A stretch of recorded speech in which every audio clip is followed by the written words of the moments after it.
کپڑا بیچنے والا، پکوڑی تلنے والا، رکشا چلانے والا، پلمبر کام کرنے والا، یہ بیچارہ تعمیری کام کرنے والا، یہ حدیث قرآن جانے گا؟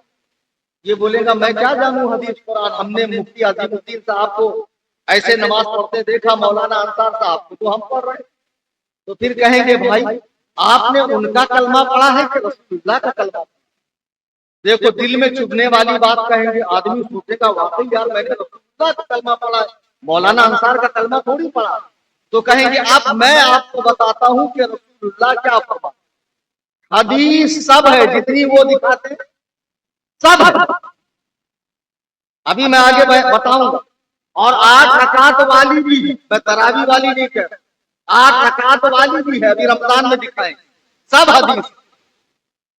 اب جب آپ کو بخاری کھول کر دکھائیں گے، دیکھو یہ بخاری تو رسول اللہ کی کتاب ہے، اور آپ پتہ نہیں کون کون سی کتابوں سے مسئلہ سیکھ کر آتے ہیں، اس کو بھی اچھا لگے گا، واہ واہ واہ واہ آج تو میں ڈائریکٹ محدث بن گیا، میری رسائی بخاری مسلم تک ہو گئی ماشاءاللہ۔ اب کیا ضرورت ہے مدرسے میں جانے کی، مشقتیں جھیلنے کی، پڑھنے کی، سرف و نو سیکھنے کی؟ اتنا اچھا شارٹ کٹ ہم کو مل گیا ہے کہ انگلش میں بخاری ہم کو پتا چل گئی، اس کو بھی اچھا لگ رہا ہے۔ دھیرے دھیرے دھیرے اس کو حدیث دکھاتے جاتے ہیں، اور پھر وہ حدیث کے نام پر مسجد میں آ کے پہلے تھوڑا پھر زیادہ ہی ٹکرانے لگتا ہے، پھر باقاعدہ ایسے ہاتھ باندھ کے دھیرے دھیرے نفل غائب، سنت غائب، پھر اس کے بعد ٹوپی غائب، پھر ان شٹ کر کے نماز پڑھے گا۔ پھر مولانا کہیں گے بابو نماز ایسے نہیں پڑھتے، وقوموا للہ قانتین، اپنے رب کے حضور ڈرتے ہوئے کھڑے رہو۔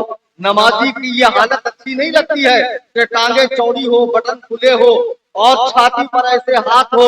وہ کہیں گا مولانا میرے پاس صحیح حدیث ہے، ہم کو زیادہ سمجھاؤ مت۔ آپ ابو حنیفہ کوفی کی مانتے ہیں، جن کو حدیث نہیں آتی تھی، جن کو عربی نہیں آتی تھی، اور میں تو رسول اللہ کی بات مانتا ہوں۔ آج کی نشست میں مجھے یہی سمجھانا ہے کہ وہ گروپ جو آپ کے ہاتھ میں حدیث تھما کر آپ کے ہاتھوں سے بزرگوں کا دامن چھین رہا ہے، کیا واقعی صحیح کہتا ہے؟ خدا کی قسم 150 سال پہلے ایک عارف باللہ نے، میرے امام نے کتنی مارکے کی بات کہی ہے، سونا جنگل رات اندھیری، چھائی بدلی کالی ہے، سونے والوں جاگ کے رہیو چوروں کی رکھوالی۔ ارے بھائی بلی کو اگر دودھ کی رکھوالی کے لیے رکھو گے تو آنے کے بعد چائے نصیب ہوگی؟ سارا چٹ کر جائے۔ تو آپ لوگوں کو آپ تقلید کرتے ہیں، ذرا اپنے مولویوں سے پوچھئے تقلید کا مطلب کیا؟ چلیے میں بتا، اس زمانے میں پہلے دعویٰ کرتا ہوں پھر دلیل دیتا ہوں، اور آن لائن آواز جا رہی ہے تو تمہیں جا رہی ہے ماشاءاللہ۔ اور آپ کو شاید معلوم نہیں ہوگا کہ غیر مقلدین بڑے توجہ کے ساتھ مجھے سنتے ہیں، اور چھچورے خود بھی ہنستے بھی کہ مفتی صاحب کو اتنی ڈیٹیل ہمارے بارے میں کیسے معلوم۔ چلیے میرا بھی آئین ماشاءاللہ کافی گاڑا نکلا۔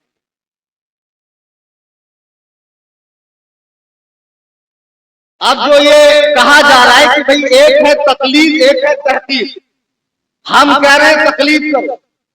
18 سال پڑھنے والا کہہ رہا تقلید کرو، 18 سال پڑھنے والا کہہ رہا تقلید کرو۔ یہ علماء، یہ ائمہ مساجد ہمارے دامت برکاتہ العالیہ کہہ رہے ہیں تقلید کرو۔ اب آزاد لوگوں کا ٹولہ کہہ رہا تقلید نہیں تحقیق، تقلید شرک ہے، تقلید حرام ہے، تقلید کی اجازت نہیں۔ تو میں بتا دوں اس زمانے میں بلکہ قیامت تک 12 صدیاں ہو گئی، اس پر اجماع ہو گیا کہ تقلید واجب ہے۔